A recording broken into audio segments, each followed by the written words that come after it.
Welcome to the Deep Dive.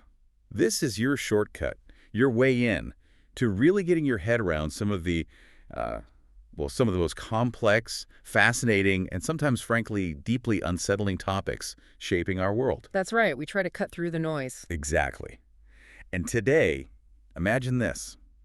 The very tools designed, to keep us safe, twisted into precision instruments for crime. A chilling thought. Yeah, where the cameras watching over a whole city suddenly become the eyes of a cartel.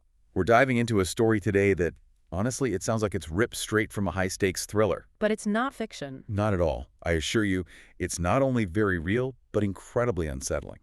We're talking about one of the world's most powerful criminal organizations, the massive surveillance system of a major global city, and even a global law enforcement agency caught in the middle. It's got all the elements, doesn't it? It really does. We're going to meticulously unpack the startling allegations that the infamous Sinaloa Cartel, a name everyone knows, synonymous with ruthless power, allegedly exploited Mexico City's vast, sprawling network of surveillance cameras. And the alleged purpose. Their alleged purpose: to track, locate, and ultimately eliminate individuals identified as FBI informants. Just let that sink in for a moment. It's a chilling thought, isn't it? The idea of public safety infrastructure, the very eyes of the city being turned into a lethal weapon. And the gravity of this, where we start this deep dive, really begins with its primary source. We're talking about a U.S. Department of Justice report. An official government document. Exactly. This wasn't just speculation. This official document provided the core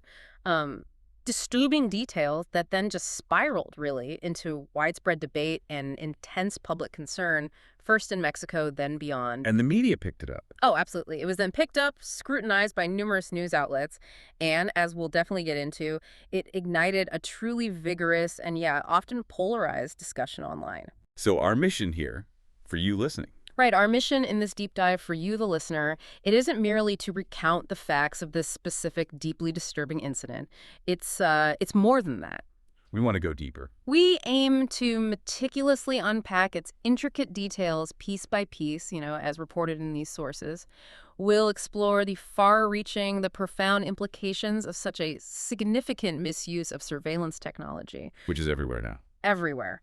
And finally, we'll dive deep into the vigorous public discourse it sparked, particularly focusing on that eternal, often contentious balance between privacy and security in our, increasingly monitored world. All right, let's unpack this central claim then, because it really is the cornerstone of everything else we'll discuss today. What exactly happened, according to these sources, that shocked so many people?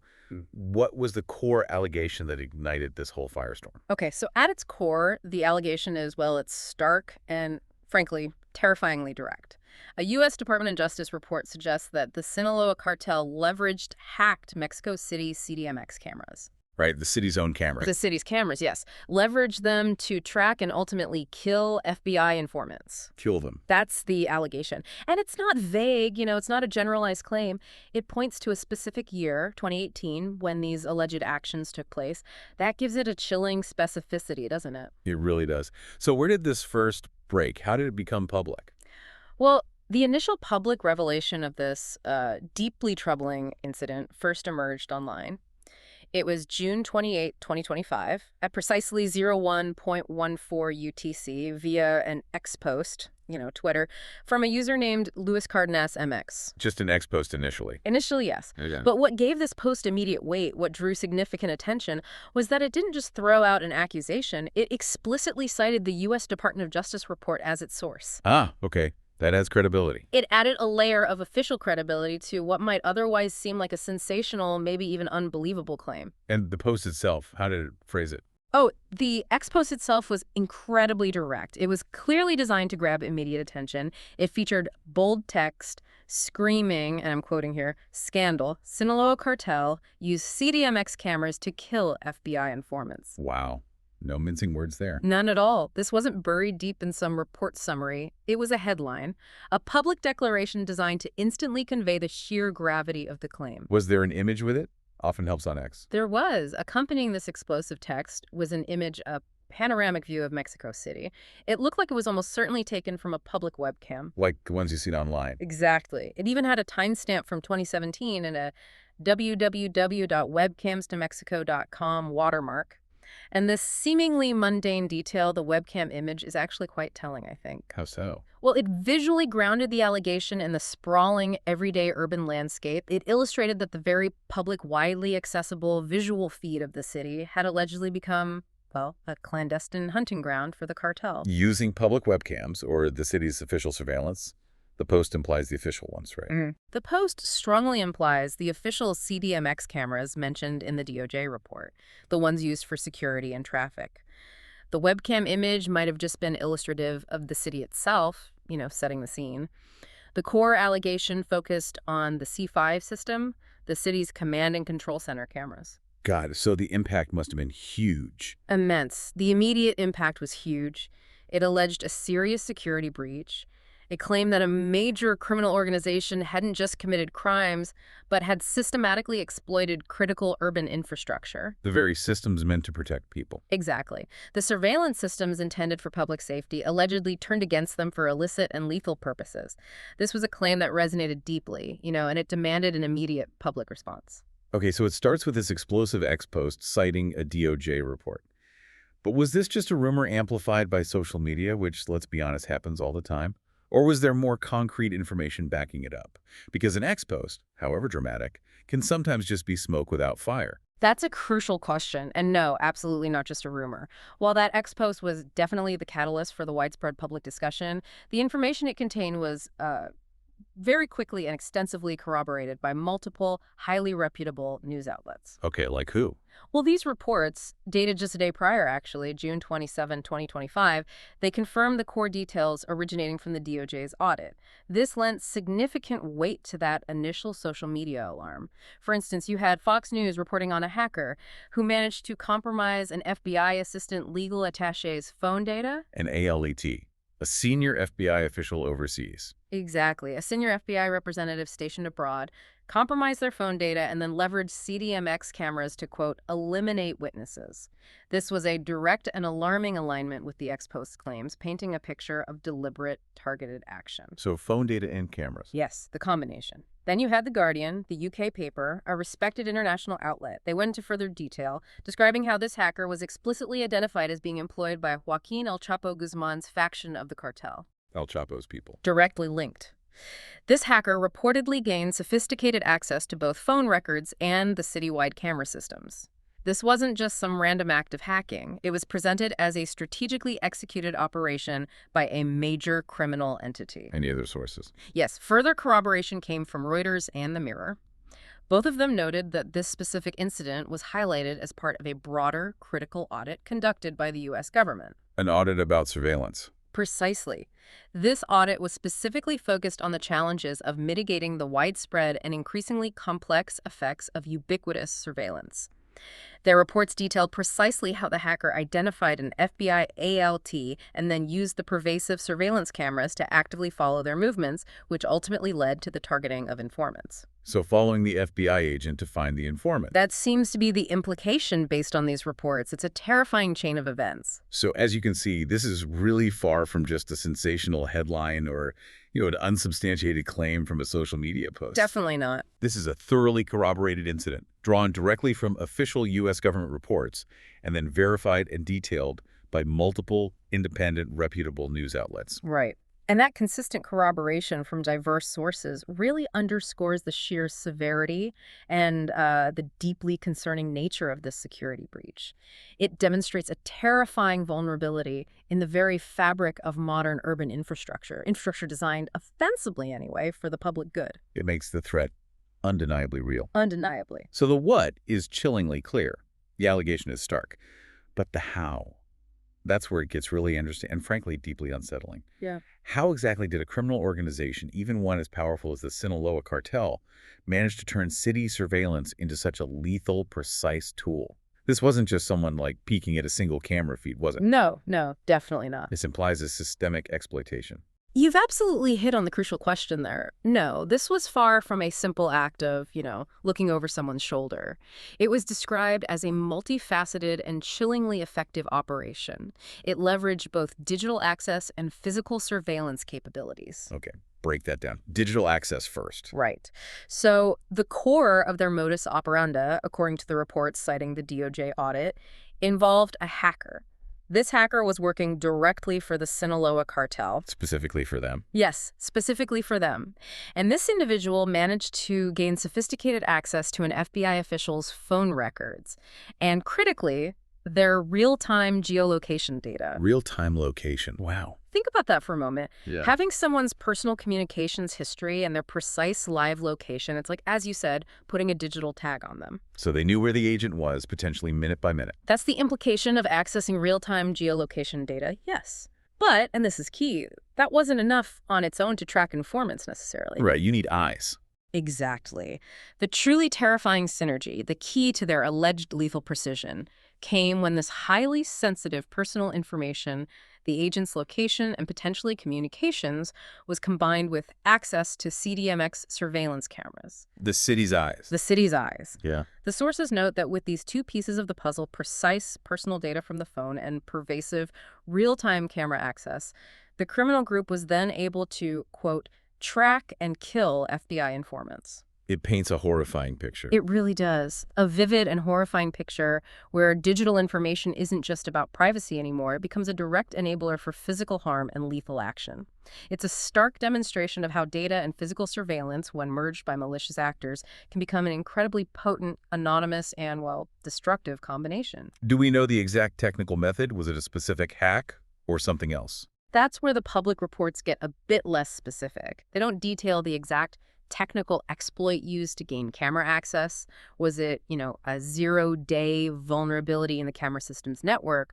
Was it a sophisticated phishing attack targeting someone with high-level access like an administrator?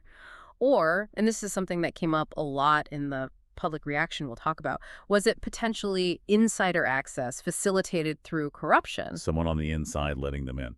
That's a possibility raised by observers, though not explicitly confirmed in the initial news reports citing the audit.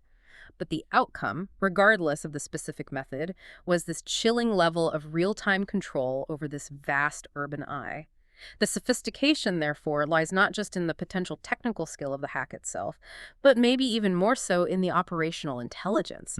How they integrated that data, the phone location with the camera feeds, for a targeted, lethal purpose. Well, integration is key. It seems to be. And the timing. Yeah. You mentioned the hacker worked for El Chapo's faction. Yes, that's what's particularly fascinating here, and quite telling, perhaps, about the timing and the strategic intent behind it. The sources are clear. This individual worked for Joaquin El Chapo Guzman's faction of the Sinaloa Cartel. And El Chapo was extradited when? Right. It's worth recalling that El Chapo himself was extradited from Mexico to the United States in January 2017. Okay. The incident we're discussing, where these cameras were allegedly used to target informants, occurred in 2018, just a year later. That timing is significant. Incredibly significant, I think. It suggests that these actions might have been more than just, say, random violence or even simple retaliation for his capture. What else could it be? Well, it could have been a calculated move by the cartel, or at least that faction, to maintain power, maybe to send a brutal message to rivals and authorities, and definitely to eliminate perceived threats like informants during a period of immense leadership change and instability following El Chapo's extradition and, later, his conviction. Showing they're still in control, still have reach. Exactly. It highlights a group determined to assert its dominance, demonstrate its continued reach, maybe prove its capabilities haven't diminished, and ruthlessly eliminate those working against them, even in the face of their leader's capture and all the disruption that brought. It's a terrifying assertion of continued influence and operational capacity. And the DOJ report framed this in a broader context, didn't it? Something about ubiquitous surveillance. Yes, exactly. This specific shocking incident is also highlighted in that U.S. Department of Justice report as a prime real-world example of a broader and deeply worrying conceptual risk: ubiquitous technical surveillance. Ubiquitous meaning everywhere. Precisely. It means exactly what it sounds like: surveillance that is everywhere, pervasive, seemingly inescapable, a kind of digital blanket woven into the fabric of our modern cities. The report explicitly points out that this leak, this incident, is not just an isolated security breach. It's presented as a real-world demonstration of the danger. The danger being?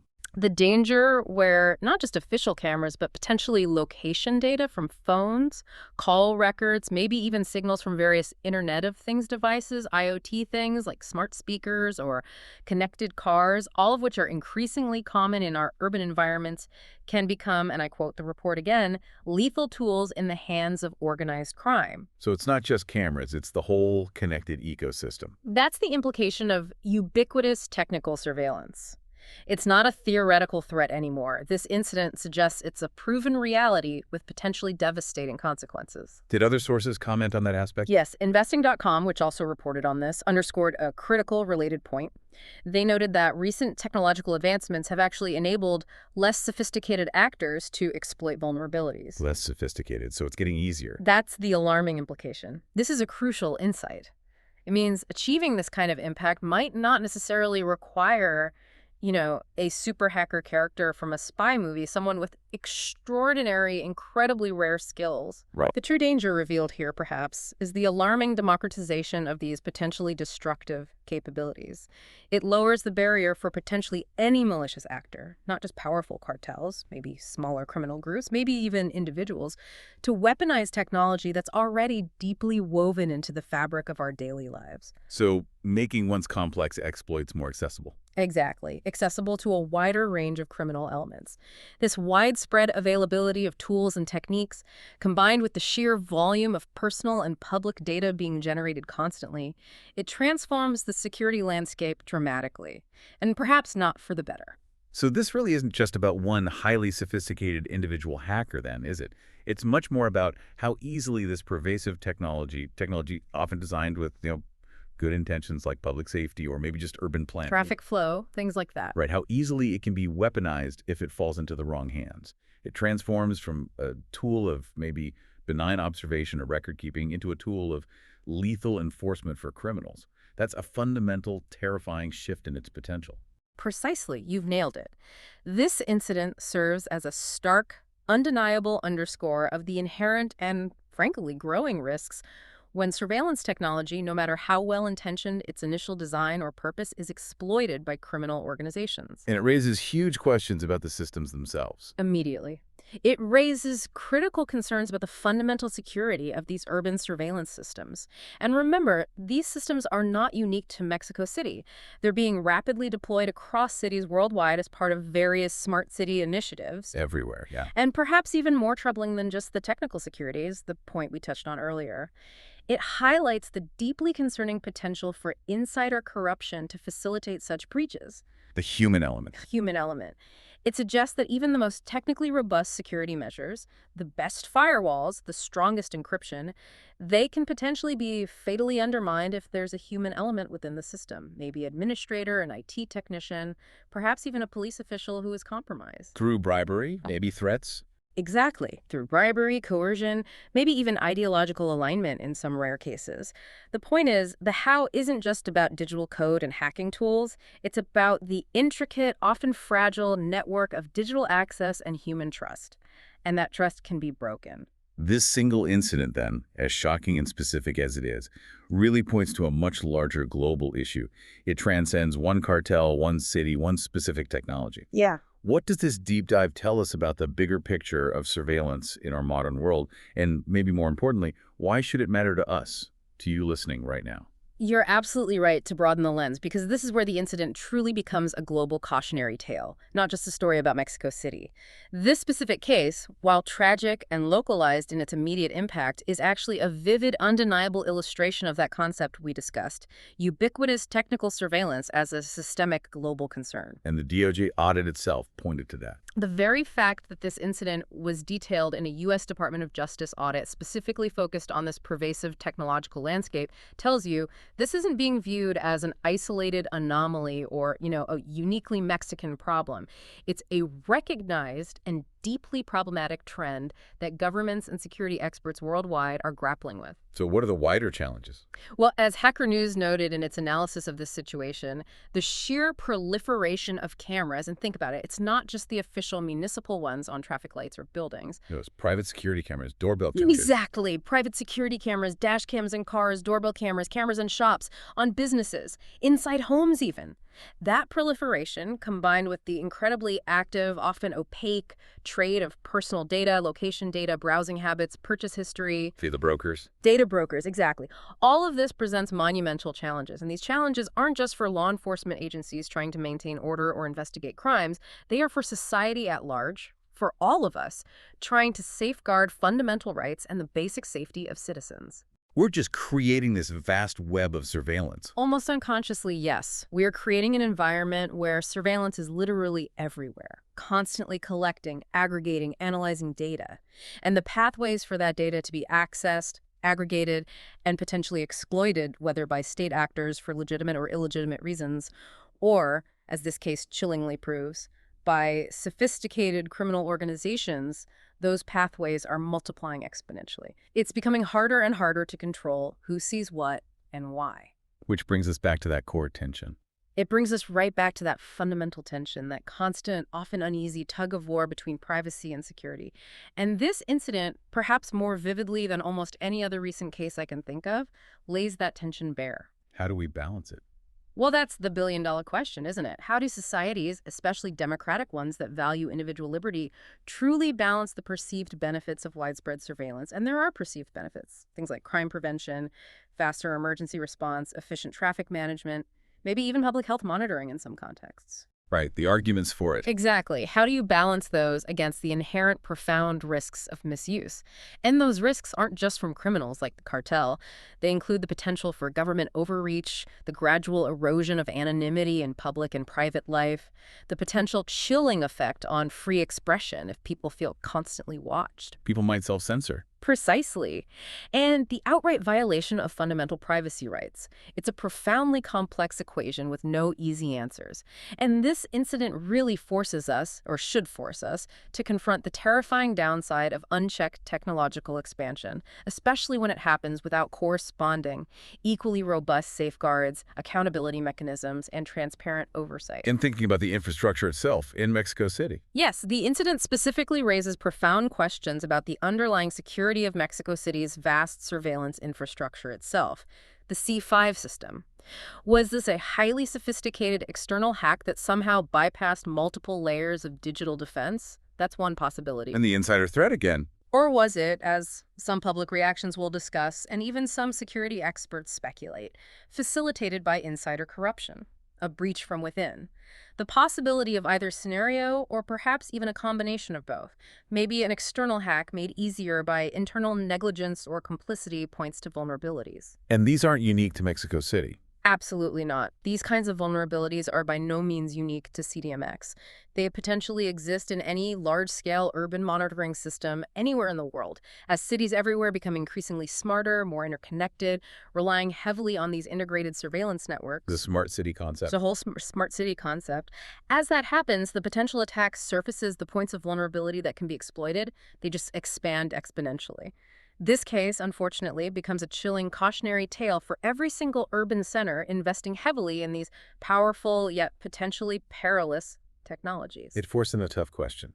It forces us to ask, what true assurances do citizens really have that these complex, often opaque systems will actually protect them rather than inadvertently making them more vulnerable? It truly does make you wonder, doesn't it? If this can happen in one of the world's largest cities, a place with a seemingly robust and, omnipresent surveillance system, what does that mean for our own digital footprint and security? What about the cameras on seemingly every street corner in our cities, or the vast amounts of data collected by our smart devices, our phones, our cars, even our homes?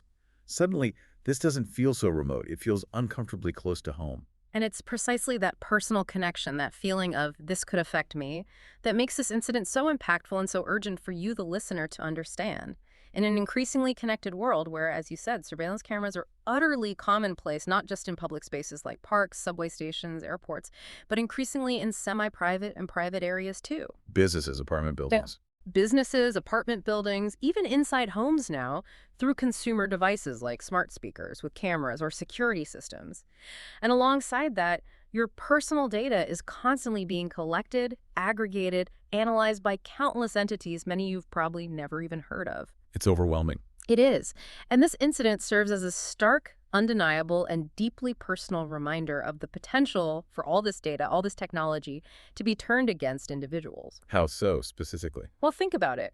Your location data from your phone, your digital communications, texts, emails, app messages, your appearance captured on a public camera feed as you walk down the street, your movements potentially tracked by automated license plate readers. These aren't just abstract pieces of information floating in the cloud anymore. They become tangible risks. They can, as this case tragically illustrates, become critical components in a system that enables harm, targeted harassment, stalking, or, in the most extreme cases like this allegation, even worse. It transforms what seem like innocuous everyday data points into potentially lethal intelligence when gathered and analyzed by those with malicious intent. So it's about understanding the whole system. Absolutely. It underscores the vital importance of understanding how these systems work, who has access to them, what their inherent vulnerabilities might be, and crucially, what safeguards are, or perhaps more importantly, are not in place to protect us. Protect us from whom? Protect us not just from potential state overreach or misuse by authorities, but also from the increasingly sophisticated capabilities of non-state actors like criminal enterprises who can exploit these same systems. It shifts the focus from some remote abstract security breach happening somewhere else to a very real and personal vulnerability. And that, I think, should prompt all of us to reflect critically on our own digital exposure and the security of the systems around us. Okay, so when news like this breaks, especially landing first on a platform like X, it doesn't just sit there quietly. You mentioned it exploded into a frenzy of discussion. How exactly did the public react to this specific revelation? What were the immediate concerns people latched onto? Because you imagine this story touching on cartels, surveillance, the FBI in Mexico. That must have hit a lot of very raw nerves. Oh, you're absolutely right. It hit multiple raw nerves simultaneously. The X post by Luis Cardin SMX didn't just report the news, it detonated what the sources clearly describe as significant debate. It received a furious flurry of replies almost instantly, reflecting a deeply polarized and engaged audience. This wasn't passive reception at all. It was an immediate, passionate outpouring of public opinion, layering on to existing societal concerns and anxieties. So what were the main themes in that reaction? We can definitely categorize the key themes from the public discourse as they were described in the source material analyzing those replies. It helps understand the diverse and often conflicting immediate reactions. Okay, what's first? First, and perhaps the most prominent and immediate theme, was privacy and surveillance concerns. Users instantly connected this specific incident to broader, ongoing debates about government plans for expanded surveillance in Mexico. Like that spy law. Exactly. For example, one user at LPPope85 replied pretty quickly at 01.59 UTC, commenting, and I'm quoting the reported comment, "They hack the cameras and want to have all the biometrics of an entire country. See how they directly link the cartel's alleged actions to anxieties over Mexico's controversial Ley Espía, the spy law." Yeah, that's a direct link. And that law, recently approved around that time, aims to significantly expand government surveillance powers, including mandatory biometric data collection for things like phone lines. So the public's anxiety about it is palpable, and this incident fed right into that. Any other examples on privacy? Yes, another user at Ralmashus2000, writing at 02.19 UTC, issued a really chilling warning that went beyond the current situation, they wrote.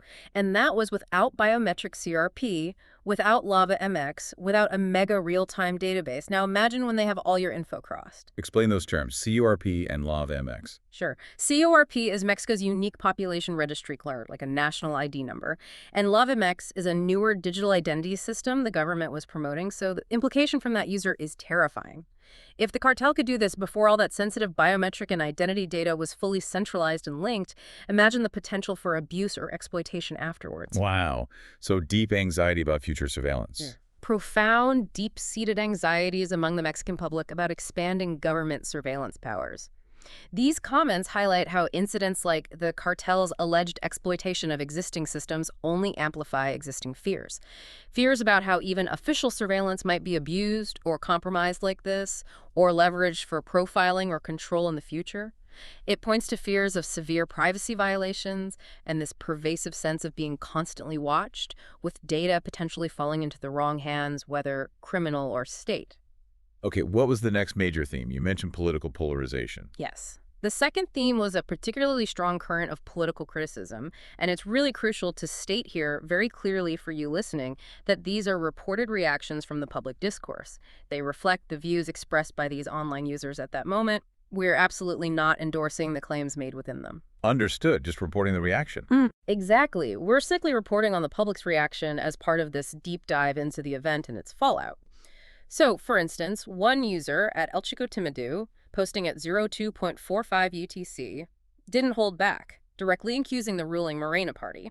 They stated, quote, "All in Morena work for the cartels. They don't have to hack anything. They have direct access to everything." That's a very serious allegation. Extremely serious, yes. And it reflects a deep public distrust in some quarters. Another user at Mamaguzo, writing around 02.25 UTC, asked pointedly, quote, "And the boss was at Claudia Shine? Whoever allowed it was from at Partido Morena Max."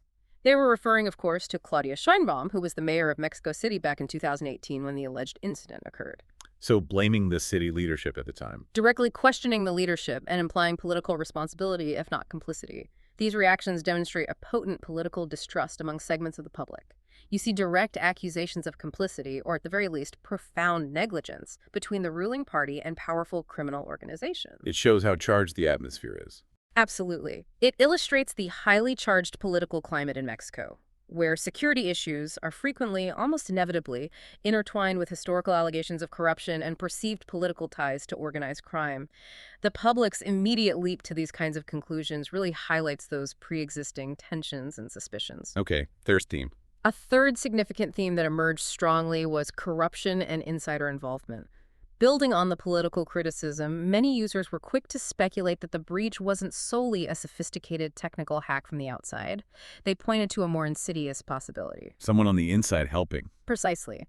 User at Pepe 2022-03 at 03.41 UTC stated it very explicitly. Quote, "What kind of hacker, some corrupt officials, facilitated all the information that the cartel needed?" So not a hacker, but a leak. Or maybe a hacker enabled by a leak or inside help. This viewpoint suggests that the alleged security breach wasn't necessarily just an external technical penetration. It might have involved internal facilitation, direct corruption within the very institutions managing these powerful surveillance systems. That's deeply worrying. It raises deeply unsettling questions, doesn't it?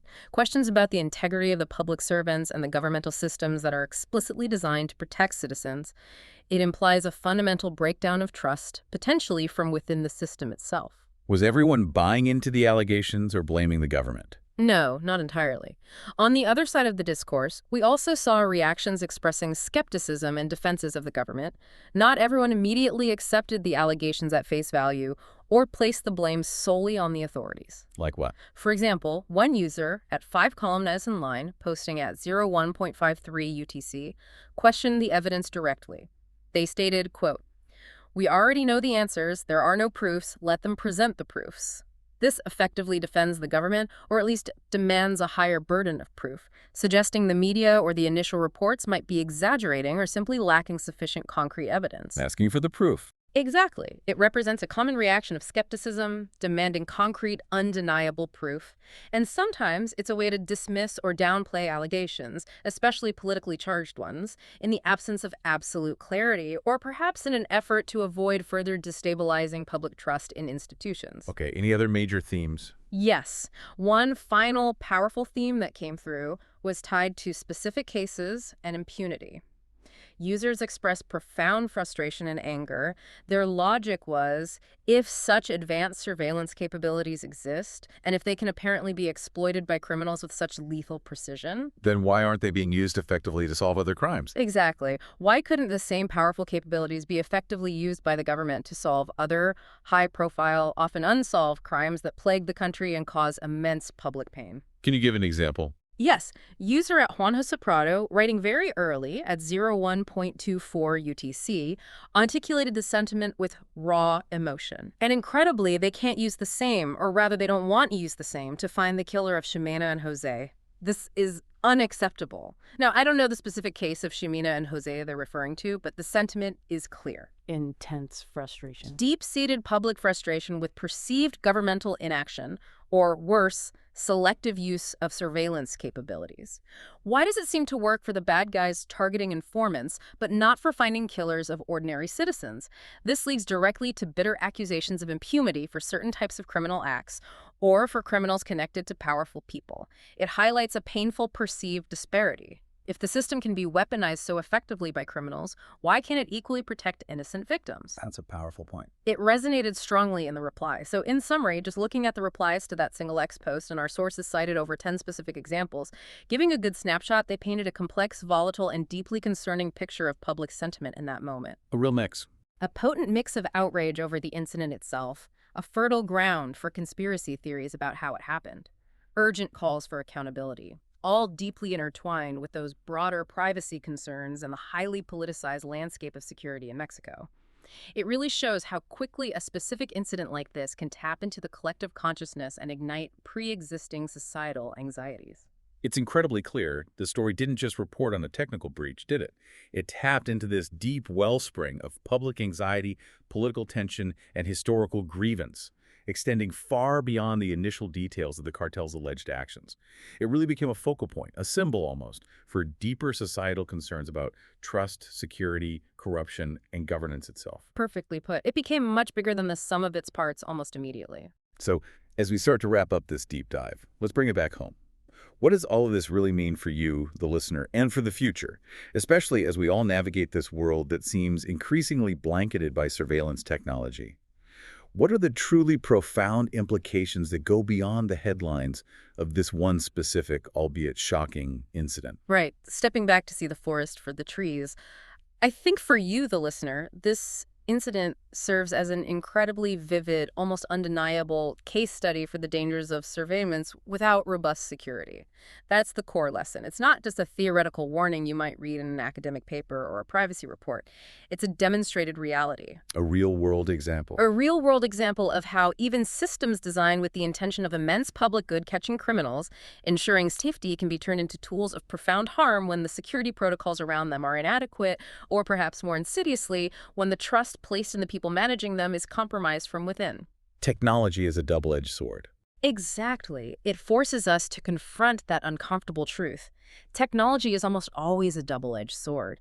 Its beneficial potential is constantly shattered by its capacity for misuse, and we need to be aware of both edges. And you mentioned the connection to legislation in Mexico. Yes, and that's crucial context.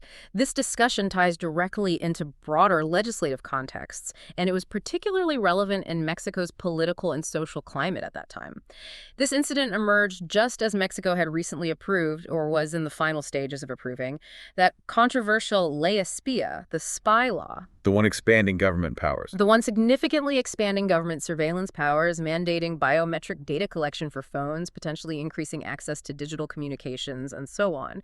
So this alleged breach by the Sinaloa Cartel, with its chilling implications for targeted violence facilitated by surveillance, well, couldn't help but fuel the existing, and many would argue, deeply legitimate fears among the public. Fears about? Fears regarding potential misuse of these newly expanded government powers. Fears about the possibility of human rights violations down the line. You saw this concern reflected crystal clear in many of those ex-post replies we just discussed. The logic being, if the cartel can hack it, what about the government? Or someone corrupt inside? Precisely. There's a deep, agonizing concern bubbling up. If a powerful criminal organization can allegedly exploit these systems so effectively, what stops a potentially overreaching government from doing the same? Or, perhaps just as worrying, what stops the government systems themselves from being just as vulnerable to corruption or infiltration as the existing ones apparently were? It definitely raises questions about free speech, too. Absolutely. It raises very real speculation about the potential chilling effect on free speech. If people believe, rightly or wrongly, that their communications and movements are under pervasive observation and potentially vulnerable, they might self-censor. They might avoid discussing sensitive topics or organizing politically. And it highlights the potential violation of fundamental privacy rights. Which are protected constitutionally in Mexico. Yes, explicitly protected under Articles 6 and 16 of the Mexican Constitution. These articles guarantee the right to information, the protection of personal data, and the inviolability of private life and communications. So while the new law aimed ostensibly for enhanced security, this incident starkly showed the incredibly high stakes and the potential for misuse, undermining those very constitutional protections. And the sheer difficulty of securing these systems. That's another major implication. This incident underscores the immense and frankly ever-evolving challenge of securing such complex, interconnected surveillance systems in our rapidly advancing technological landscape. The alleged breach by the cartel again, whether it was purely external hacking or involved insider corruption, highlights critical vulnerabilities. Vulnerabilities in Mexico City's system specifically. Yes, in CDMX's vast C5 surveillance infrastructure. But these vulnerabilities are almost certainly not unique. They often stem from a challenging combination of factors you see in many large systems worldwide. Things like integrating older, legacy systems with newer, maybe less tested technologies, budget constraints that might limit investment in cutting-edge cybersecurity talent and tools, the constant, difficult need for highly skilled and trustworthy personnel to manage these systems, and just the sheer speed at which new threats, new hacking techniques emerge. And the insider threat is always there. The threat of insider corruption is an ever-present, deeply concerning variable in any large-scale system that handles sensitive data or provides access to critical infrastructure. It can turn trusted employees into unwitting pawns or, worse, complicit vectors for attack through bribery, blackmail, or other means. It really forces us to ask, how can governments realistically build and maintain public trust in these powerful surveillance systems if their integrity can potentially be compromised so catastrophically from within? What's needed then? Better audits. That's part of it. What robust audit trails are needed? What kind of truly independent oversight mechanisms can be put in place? What stronger whistleblower protections are necessary to encourage reporting of internal issues before they lead to disaster? These are hard questions with no easy answers. But this isn't just about Mexico, right? Yeah. You keep stressing the global angle. Absolutely not just about Mexico. It's crucial to reiterate that. For you, the listener, wherever you are, this incident serves as a truly global cautionary tale. It's relevant for every citizen, every policymaker wrestling with surveillance laws, and every technology developer building the tools of our future. Because smart cities are everywhere now. We are rapidly moving towards a world dominated by smart cities and increasingly interconnected surveillance systems. It's happening everywhere. These systems promise wonderful things: increased efficiency, improved public safety, a more streamlined urban experience. We hear the promises all the time. But there's a but. There's a huge but. This incident from Mexico City starkly illustrates that these promises come bundled with profound risks if security and accountability aren't treated as absolutely paramount from day one, not as an afterthought. So what lessons should we be drawing globally? What lessons can be drawn from Mexico City's experience about effectively safeguarding privacy while still potentially gaining some security benefits? How do we ensure robust accountability for those who manage and access these incredibly powerful technologies? What responsibility do the technology developers themselves have?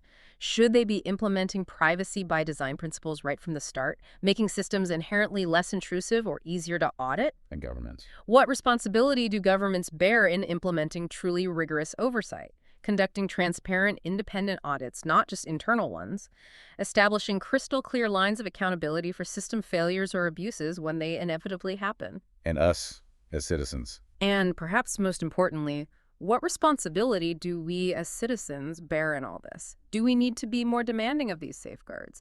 Do we need to better understand the trade-offs we might be making, perhaps implicitly, in the name of convenience or security? Should we be pushing harder for legal and technical frameworks that actively protect our fundamental rights in this increasingly monitored world? Those are big questions. They are huge questions, and this incident, I think, really emphasizes the ongoing, vital public scrutiny that's required for governments right across the globe as they try to navigate this incredibly delicate, constantly shifting balance between legitimate national security imperatives and the non-negotiable protection of fundamental civil liberties. It's a tension that won't disappear as technology advances. If anything, gets more complex. Exactly. In fact, it will only become more complex, more nuanced, and arguably more urgent with every new sensor, every new algorithm, every new database.